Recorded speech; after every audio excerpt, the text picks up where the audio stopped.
Oh, I'm Ammar. Do I need to pass you a tissue? What's going on? What are you drinking there? Um, I'm collecting my tears. It's gonna be up for sale, tifositears.com. Like yeah, I don't know. It's a wet race, but I might as well be crying. Like it doesn't matter what the temperature is or the conditions are. Do they come out Rosso? They they don't. They don't. I mean, if they come out Russell, then I have to be in the hospital. You're a surgeon, but I don't think you've done Oh my surgery god! over. I know there's robotic stuff these days, but I'm pretty sure you can't save me at that point. I mean, you know what? I don't have any Rosso tears left. Let's just put it that way. Like it's what the British Grand Prix does is basically seal it for us. Like even if you thought there was a little bit of hope and you wanted to be hopeful, which I really wanted to, it's done. So congratulations to Kimi Raikkonen. He's going to be popping champagne somewhere. Oh, the last ever Ferrari world champion. There you go. So at least I can be happy about that. But now, man, the Tifosi Tears Cup is well and truly at halfway mark. Oh. Season is. Okay, well let's try and weave a little story at least because I think there are some things to get into here. So we did a video not that long ago about Fred Vasseur's future at Ferrari, and we talked about the fact that perhaps his days are numbered, and perhaps there's a little bit of a top-down problem that's causing that. But there's a few different threads to sort of try and pull at here.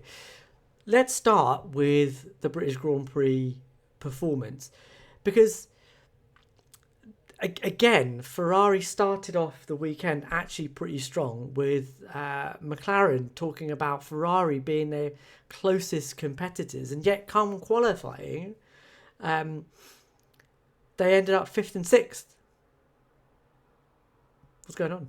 And at one point, they looked like they wouldn't get out of Q1, too. So I don't. I mean, I don't know. I don't want Well, to make okay, a. okay. Well, that was ridiculous. Okay, There you go. let's just hit that Which first is of all. Like, to lose one of your cars in the first part of qualifying because you have been just didn't Lewis. let them have one more run. Like, oh, we've got time to do one more run, right? Yes, but we haven't put enough fuel in your car. Sorry, come back in and just hope for the best.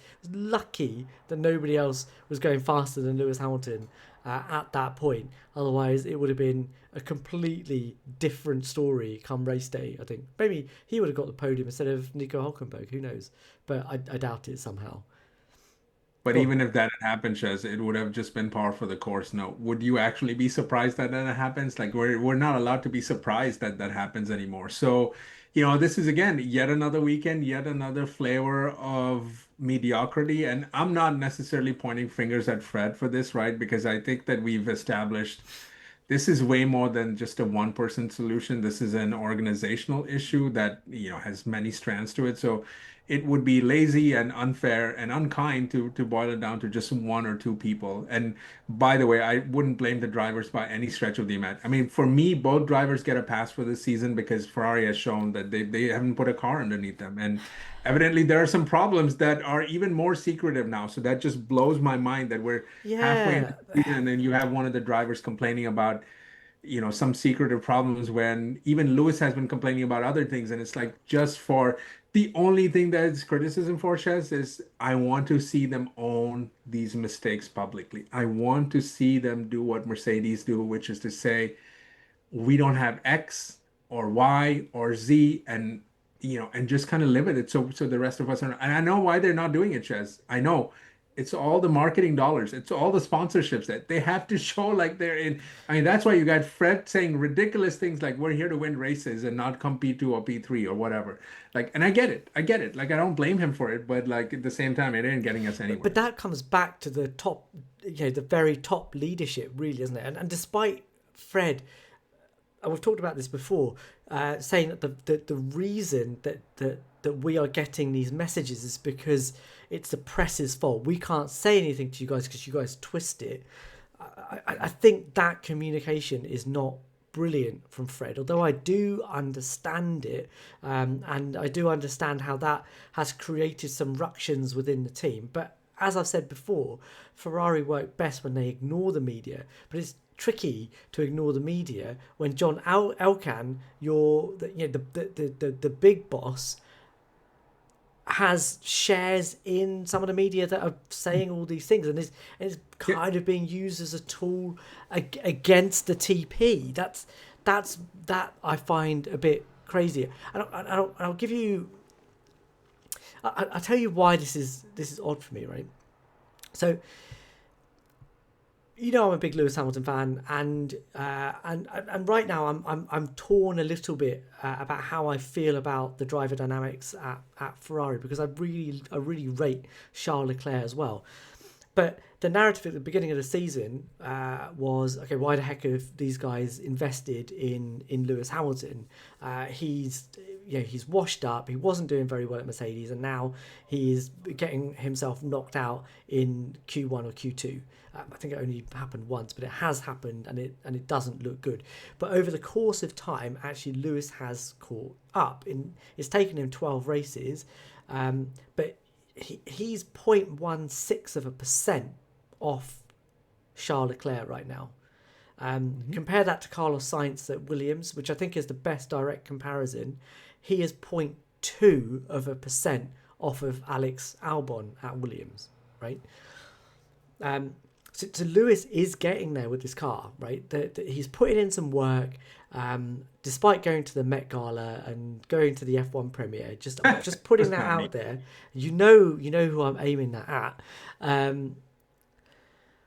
He is able to he is doing the work, and he is now starting to get results, and I expect that he will start getting better and better and better. But did you see in the Italian media after the Grand Prix on Sunday that a feature in and I can't remember the name of the newspaper, suggested that now was the time for Ferrari to start listening to Lewis Hamilton, as if they weren't doing that already. But anyway, that's the headline, and that in a media environment in Italy that has at least some form of control held by the powers that be at Ferrari, what is that trying to say? Who is it trying to be aimed at?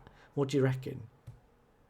I don't know. I don't know what they mean by that. What does listening to Lewis mean? What does that actually mean? I don't know. What I don't know. is I that a don't. I scene? don't know I if it's mean, a. I mean, You've made a massive mistake in how you've what have been they what have designing they your car. listened Now you to? have to listen to Lewis, and Lewis I don't understand that. Lewis I mean, himself has been quite vocal about these things as well, right? Like, he's been well, saying, he's talking about putting his DNA in the car, right? correct, and he's been talking about, like, I've been trying to break Yeah, down but I mean, communication barriers so that now I can drive the team forward. So he's been pushing that narrative as well. And is that also undermining the direct governance of the team on the ground? The Fred Vasseur of it. I don't know. I'm sure there's some power dynamics, right? I mean, this is also true at Red Bull, right? I mean, these are all, type A personalities that are in different leadership positions, including the drivers too, right? That want to win. They are a certain way. They want things to go the way they think they need to go because that's what they believe success looks like for them and for the team. So I mean, I'm not saying that to be negative. I think that they're all just hard-headed people that think that their way is the right way because that will render success. Now, whether it does or doesn't is another matter, right? So I think I'm not surprised that that is happening. It would be remain to be seen what kind of influence Lewis has on a team because yes, Lewis is transcendent in terms of his talent, his ability to be a leader, and on all of that. There's nothing knocking there, but Ferrari are also transcendent in the way they do things too. So I generally feel like in these battles, the organization over the long term wins out. And now the question is, what does that look like, right? Does that so look, ultimately, whatever we talk about, influence, no influence, the race results are going to drive all of that. If you're winning races or you're in the mix for race wins, then everything is fine. As long as you're not, it doesn't matter. Pick your poison as far as what direction to go in on. And we know these things take time, and Ferrari is impatient, in part because they've set themselves up to be, again, Shez, when the season started, and we might argue the details of it, Ferrari put out quotes. Fred Vasseur, maybe directly, indirectly, didn't intentionally, unintentionally, said they changed 99% of the car. It's not something they needed to say. You may say that they didn't change 99%.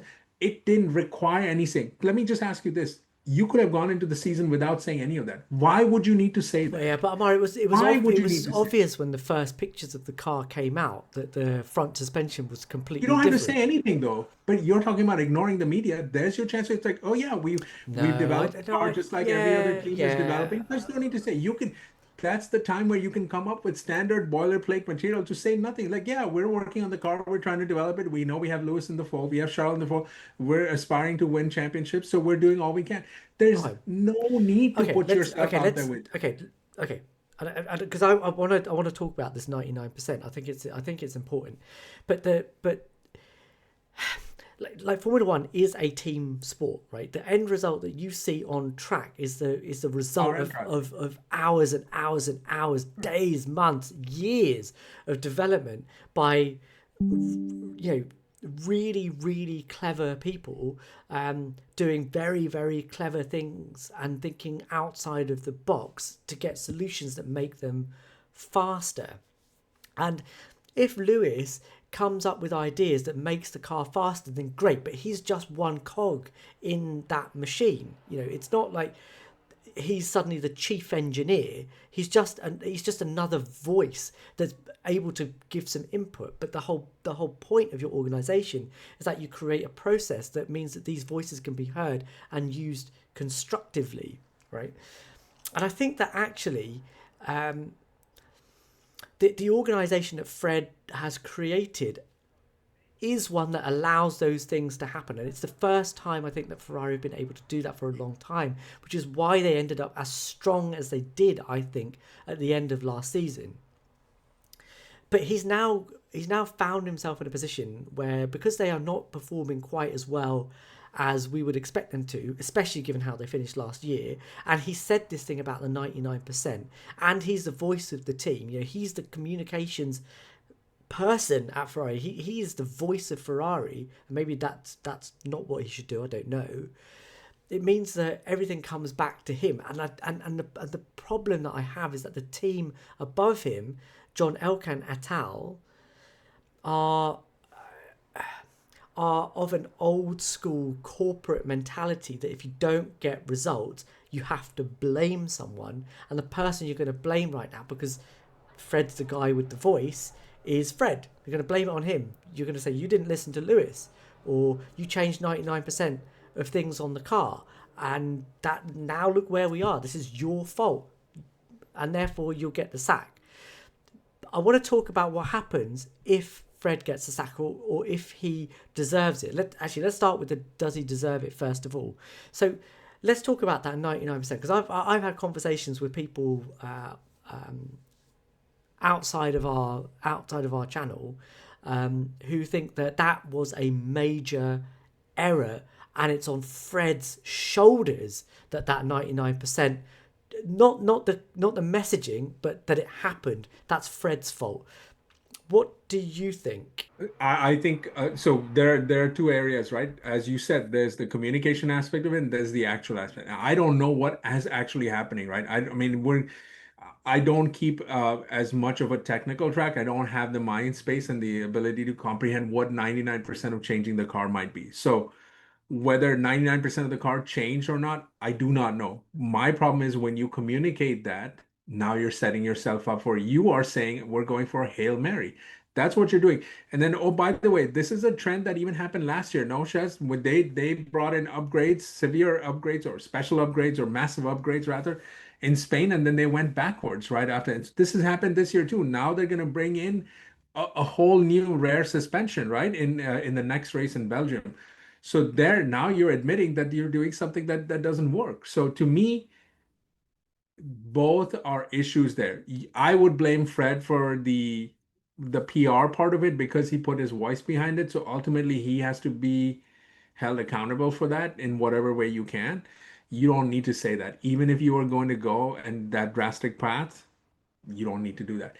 Why you would change 99% of the car, I don't know. Maybe 99% is exaggeration. To me, if that car was good enough to be P2 last year, they could have worked on things that could have tire management, for example. Like they could have been those things could have been addressed. I don't know what it is, Shaz. It's a little bit of guesswork, right? Can you tell me who knows what they're actually thinking behind the scenes?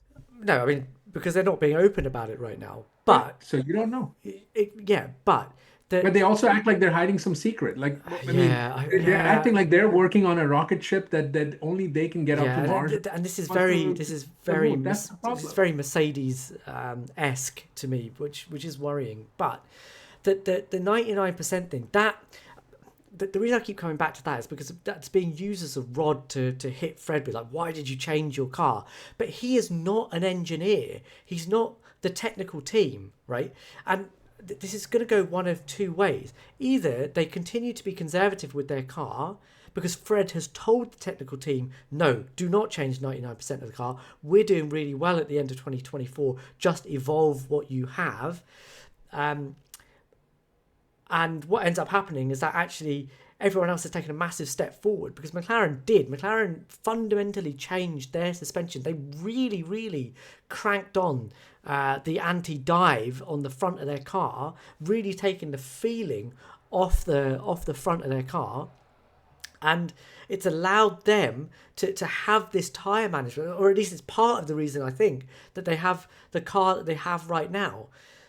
And if Ferrari had just evolved what they had before and hadn't taken a major leap, would they just be even further behind They right haven't done the now? thing that you're talking about. What you're saying is Yeah, fair, yeah, and I agree yeah, with yeah. you. So, Like, but they haven't this is, done those but things. Omar, this is what I mean, right? It could have gone one of either way. Either they just evolve the car and they're further back because McLaren have gone further forwards by developing their car more, or what happened to them is what has happened. The engineers say, look, this is the best that we can get out of this car. There is no more performance that we can get out of this package. We have to do something different. And that's why we've gone to a different front suspension. And who is Fred to turn around and say, no, no, you have much Yeah, more. that's why I don't blame them. You have You can't blame much more potential in the car that you have right now. But them. but but but You just but have to maximize it. yeah, exactly. But he's not an engineer. So if that doesn't work, he's going to get the blame. Why didn't you do what the engineer said and change 99% of the car?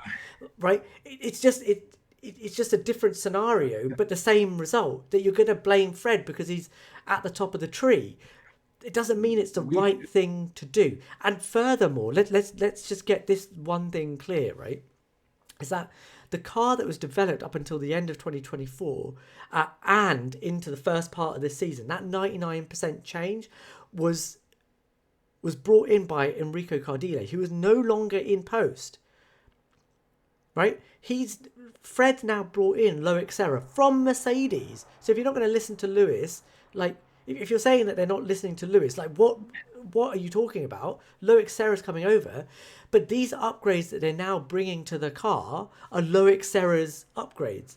Yeah. And the No, final thing about what's happening right now, I'll just finish this last little point, is that it's a very, very, it seems like a fairly one-dimensional problem. They cannot run the car as low as they want to do, because when they are able to run the car as low as they want, and can disregard the plank, they win races. probably That's winning. what Yeah. happened in China, and we were starting to get to that point. You know, even in Austria, we were starting to get to the point. It's only Max's absolute brilliance in that Red Bull, and actually George Russell in the Mercedes getting results that that car shouldn't really get, that are making Ferrari look worse than maybe they actually are. Well, Like, that's a glass half empty, glass half full discussion, yeah, of which is the course. thing that's happening, right? So, yeah.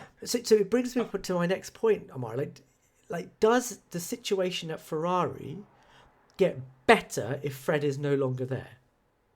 No, absolutely not. I mean, whoever is suggesting Fred should be gone, it's stupid. Just stupid. Like the idea that you would fire another team principal and somehow magically, even Christian Horner himself was asked that in the press conference leading up to this Grand Prix and said, man, even I have been at Red Bull for 20 years. That's part of the reason why we're seeing the fruits of all of the labor that we put in.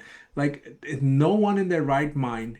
Again, we've had this debate, Chess, and you look at organizations that are successful within and outside motorsport, and everywhere stability is the key. It's the key to everything. Does that mean that Fred needs more tools to be successful? Yes. So then that now, if you want to talk about change in leadership, it's not at Fred's level. It needs to be at the level above because if you've hired Fred and Fred is a racer, right? But he is not a technical guy, then you have to find the right technical apparatus to kind of put in there. And by the way, you failed on Adrian Newey. There was a chance there. You failed. That could have solved all the issues, right? But you did not want to quote upset the apple cart, Mate, right? they were never going to give like But no, Adrian listen, Newey a share of Ferrari, though. That was I never know, going to but they happen. didn't. But they didn't want to upset the apple cart. Remember. So if you don't want to do that, and Shaz, everything that you're describing about the car now leads to this question. And I don't want to blame the technical team or anything, but now you have to kind of find a common theme. And it's like, do they have the right talent behind the scenes to do that? And we know that there are issues Mate, with getting talent to Maranello, and I don't want to do. it's almost never a talent issue. I'm just It saying is they're nearly not. gone. But clearly, Shaz, they're not able to come up Yeah, but creatively. Like no, this no, is no, no, season no, no, after no, season. no, Like, no, man. where is It's that? not a talent issue because we have seen Then what is the people issue? at Why is it? we've seen people at Ferrari go to other teams and and do really really well.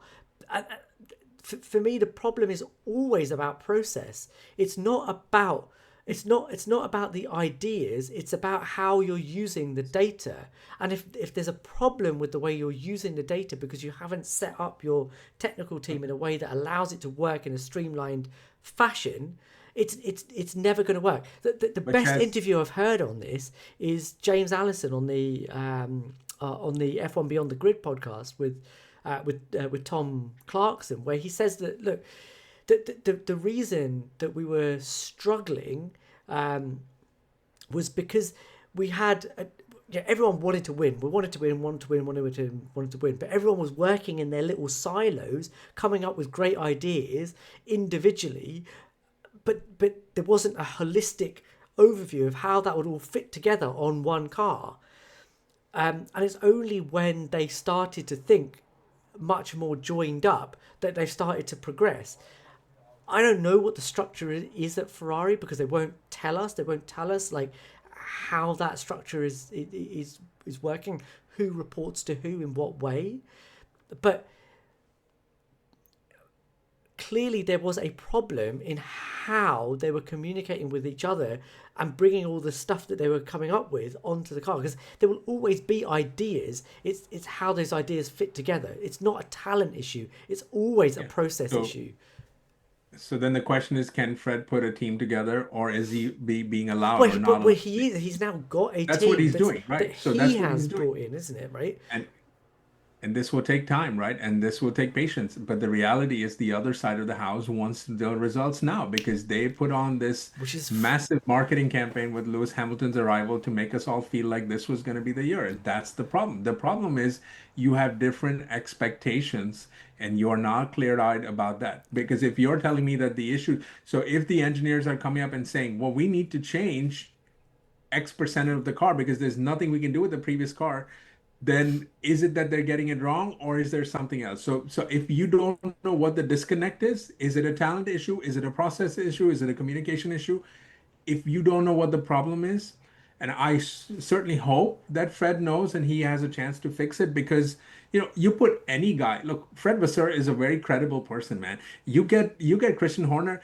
The benefits are only going to be marginal at that point. Like it's not like it's not it's night and day. Amar, It's not going to be night it's and day. not the person. It's about It how is correct. It's how how you they feel. organize the team within This the is my point. resources that that team has to Correct. do to use the data that they have and get the results that they deserve.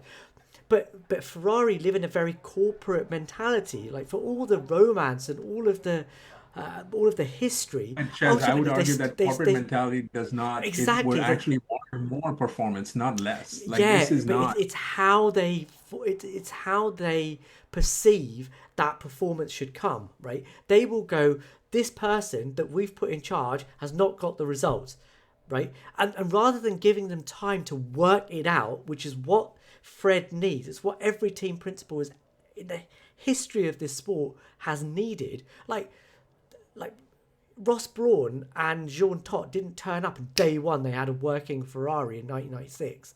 It took them until the year 2000 before they actually won a drivers' championship, right? That's just it, Chaz. It takes time The to get to Alcans that and point. But yeah, but they don't have the time for patience. That's the but then problem. you're never going to win in Formula One. That's the problem. Yeah. But that's I mean, you I might as well agree just with you, you and might this as is well why just I'm saying forget if it. there's a leadership issue, it's if there's a leadership issue, it's not with the Formula One team, Fred. Fred Vasseur It's and down. not It's with Fred. actually a level above. But I do It's see it's above. I do see it as a realistic prospect that they will sack Fred Vasseur.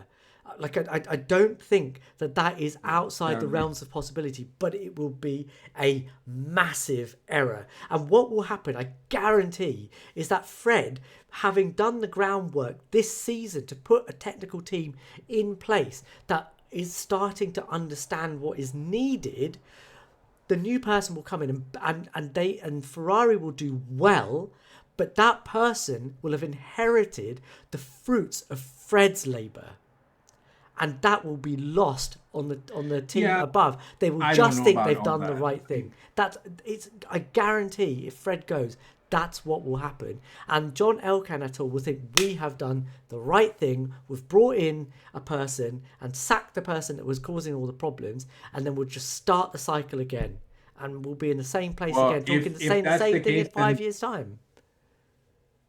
if that's the case, then why don't they show us more proof of where Fred is wrong? Why just say he's Because in they trouble? don't know. And why not just It's because know they is he in don't. trouble? Like It's because let's they see it. Let's don't play a card. know. They don't know. Elkann Yeah, is they not don't a know. And so, racer. He's not a Formula but One guy. as you think Christian Horner comes into this role, he's not going to come in here. Why would he do that? Nah. Why would he do that? Unless you're going to give the next person some security, right? Whether it's ownership, something else, an ironclad 5-year contract, whatever. I don't know what the apparatus would be. You can define what that looks like. Unless you're going to give somebody the ability to do their job and not micromanage the heck out of them and not act like you know what to do, you don't meddle. That's pretty much it. Let him do his job and also be realistic about expectations. The problem is they do not have realistic expectations. And if anything, the arrival of Lewis Hamilton, through no fault of his own, only adds to this issue. That is why I believe Fred came out and he said they were changing 99% of the car. I don't think the two things are related in No. that sense, but I think there's pressure to be and say things that just do. And Shez, this is it. The British Grand Prix is the perfect symbol, the perfect metaphor for how Ferrari's season has gone this year. They took a Hail Mary with Charles Leclerc, right? They did. And they either look great or you either look stupid. I mean, even Mercedes did that. To Ferrari's credit, Mercedes did that with Russell Yeah, not once but twice. but that But they car. managed to. The problem is That Ferrari's car works car great in doesn't those allow conditions. exactly. It doesn't allow Right. them to do the So, thing. but that tells you everything you need to know. And there's a little bit of criticism that Fred deserves in this case too, right? Which is to come on and say, look, we know, even you and I know at this point, the casual observer knows that rain situations are not good for Ferrari. They need hot weather temperatures, right? Kind of like the ones in Austria that really work for them. So why do these things, right? Why go for this ridiculous strategy when it wasn't going to work? It really was. Well, It's not something you need to take risk for, right? yeah, They could have, if they kept Charles where he was, he would have ended up in the first 6 or 7 positions, more or less, give yeah, or take. and I'm not saying he would have been P1 or P2 because nobody was going to be on this occasion. Maybe a shot at the podium at that point, given how the rest of the race went. But the reality is they do these things, and it's the same thing that happened at the beginning of the season, whether they intended to do it or not, but they spoke of it in a way that we're hitting a home run. We're going to go all in on this and it's going to work. That's exactly what they're doing. And they're failing time and time again. And they keep doing these. So, again, let's come back to this race. The strategy error is inexcusable. You shouldn't have done that. You were starting P5 and P6. Is that right? Do I have P5 and P6 or P6? Yeah, P5. You were in a good position. You knew McLaren was going to win. It was going to be a 1-2 McLaren either way. You could have just tucked up between the two of them and kind of did that. I don't understand why Fred has to come and say, we're here to win races. No, you're not. You weren't going to win that race. Let's be honest. Maybe you thought of it on Friday, but Saturday showed you that you weren't going to win. And then overnight, Saturday through Sunday, definitely showed you weren't going to win that race. Like I could have, if Shez, I could have been a millionaire. If I would have just gone to and gambled, which I don't do, but if I just gambled and said, I can guarantee you Ferrari are not going to win that race. That was a bet I was going to Yeah, win yeah, I don't know. 100 out of I 100 mean, times. Amar, I don't have a major problem with what they did with Shah. It's fine. No, no, these I get it. It was going to be a bad race. Yeah, It and was going to be a bad and I race, think but I get Shah it. has But like, to shoulder a decent chunk of oh, of course, responsibility for the and way he that he did. drove. He did. He's not. I mean, this has been. He finished P14 last year too, so something doesn't work for him at Silverstone. It's been. He had one of his worst races ever. I think he would say that. You heard what he said after qualifying. You Yeah, heard what he yeah, said yeah, about yeah, yeah. after the race. He owned up to it, and I'll give credit to him. He even said that it's a good thing that Lewis had a good race because it gives him some data to work on. And I think again, where we've seen George Russell come up in this season, he has learned a lot from Lewis too. Like we sort of forget those parts too, right? And so there is a learning curve for Charles. I do not disagree with that. It was a poor race for him. Also, he is equally responsible for that strategy call too, right? Because the driver also has some role to play in that. They didn't need to do stuff like that. And my thing is, when you know the season is not going to work this way, forget it. Let's just go and have steady performances and see what happens. Like, because you're not going to do better than P2 and the Yeah, I mean, constructors. yeah, It's not going to work. Like, I don't know what you're trying to do there. yeah. Like, it just doesn't make I mean, I don't have a problem with the way they ran that race. I thought, yeah, okay, fine.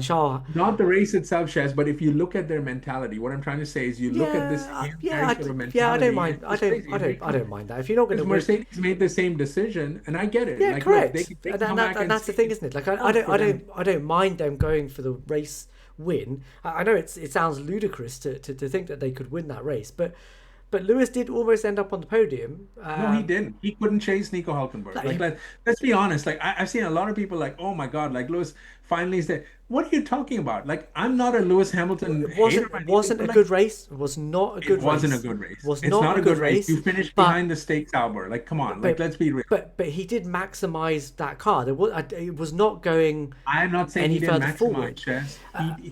He maximized. That doesn't mean it was a good Yeah, yeah, race. sure, but that also means that the strategy was also maximized. That was as good as that car was going to get. Wait, whoa, whoa, whoa, whoa, wait a second. You're saying, okay, P4, I think on paper makes sense. You go from P5 to P4. Yes, I agree with you. But when you look at the car that was in P3 and you had a legitimate chance, like Lewis at one point was within but 2.5, 3 seconds. I think he was he even was within DRS at one point. yeah. But then he dropped back off again, so he didn't I have the understand that. so he So how didn't can you have say the that's a pace good in that race? car. Yeah, but Amar, I'm not saying it's a good race. I'm saying he got as good as that. It was as good as that car was going to give him, because actually when he got to within range of that Sauber, he started to drop back on both inters So and how on good is dry the car tires. now? So that's all the car had to give. Yeah, I agree. No, no, I'm not blaming Lewis. Please don't get me wrong. Like this is again, I keep saying this over and over And again. that's what I'm I saying. do not It's blame the drivers for taking risk. They feel frustrated. You have seen this from them throughout the last 12 races. They've all, you can literally see them go through these stages. Like you can see it, and you saw what Charles said after Saturday, and he's going to take a lot of blame on himself. But the reality is the car is just simply not there. So yeah. they're trying all kinds of extreme things, and Yeah, it's not working. It's but they did working it. something like But they did something absolutely ridiculous with one car, sure. But actually, it wasn't as if Ferrari were the only team that were doing that. no, Russell no. did it too, and at one point he was the fastest car Yes. on the track. I agree with you. I don't have a problem with them taking a swing. Because And what would have so the what do you difference have a been problem with if that? I don't really I understand have a problem with the mentality in which they come out with that these they want to races. Like win you see races. time and time again, but that's just it. It's the Hail Mary before the season. It's the Hail Mary in these conditions. Like they feel like they can just do these things where then you're gonna tell me, oh, we're trying to win races. And you're not going to win that race. You say that all you want. Going for the win was not on the cards for any of the teams out there. Now, if you said Lando went in for this thing and he was trying for a win, sure, I'll buy that because he was the Okay. one starting behind. If you said Max was going to do that, I would even buy that. But you know, and I know, and everyone knows that when Saturday happened, it bursted the Friday bubble and the Saturday Okay, morning okay, bubble. okay. And played, Ammar, it wasn't going to be a win. okay. It was going to be P2 at P3 at best. Like that's what you were going for. If that's what you're going with, sure, I'll give you Okay, that. all right. I think we're gonna have to call time on I'll it, just go back to collecting my tears then. yeah, but I'm sorry everyone for Amar's slightly loser mentality there. Like, who doesn't go for a win? But You anyway, want me to celebrate Lewis Hamilton coming P4 behind Nico Hulkenberg? You really want me to do that?